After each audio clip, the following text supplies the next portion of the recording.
How to replace a clock spring on a Lincoln MKZ and Zephyr. What you first want to do is disconnect the battery. It's going to be an 8mm.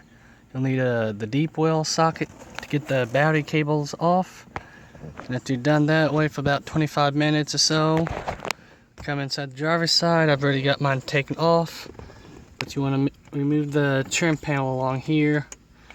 By doing that, there's going to be a Phillips head screw right where this lever's at. You have to pull that down. Look right where the tab's at. You want to pull it down. There's going to be a Phillips head here.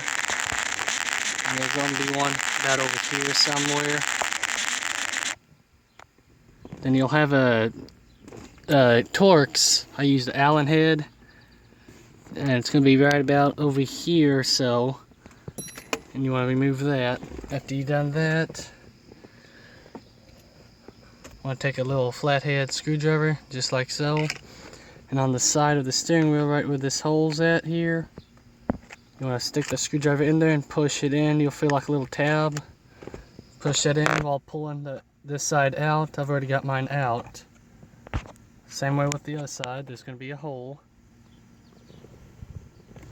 right over here. Don't know if you can see it or not.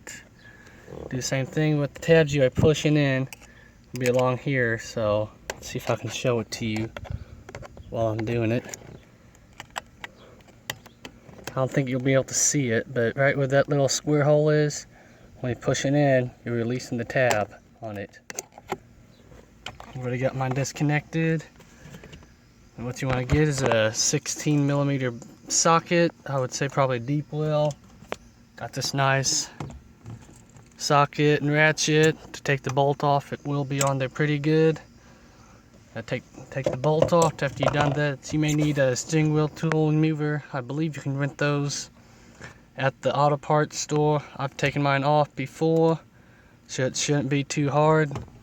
Just kind of hit the bottom and top of it, wiggle it kind of loose, just like so, kind of up and down, side to side, until it comes free, just like so. Then you want to get your clock spring cables out of the steering wheel and disconnect the plug over here to get the steering wheel off. Okay, to take the little clip off, there's going to be a tab on the bottom. Push that up while pulling out. Then you can just pull the steering wheel out. Make sure you just don't get tangled up in the wirings of it. Then after you've done that, you'll need you get a T20 bit, just like so. You wanna, depends what you have on yours. I got just the clock spring only, just like so. That's the new part. And if you got the other whole assembly with the wiper switch and turn signal, you can take this out, the screws over here, take those out. I need to move the one up here. I believe that's just 3 that you'll have to do, and this will take the whole thing out. But mine, I've only got the clock spring only. After you take it out, you want to disconnect this connector just by pushing in the tab, just like so. Just a little piece here. Just unplug it. After you get your T20 screws out, all you gotta do is pull it right off. It's not clipped in or anything like that. If it is, well, mine wasn't clipped in. So one thing I will say, I forgot to say it in the beginning, before you take the steering wheel off, make sure you center it up so you know where to put it back. Another thing too you can do, if we take it off, have a Sharpie draw on the little stub here and draw it on the top to make sure so you know it's lined up that way. You go ahead and get your new part, just like so.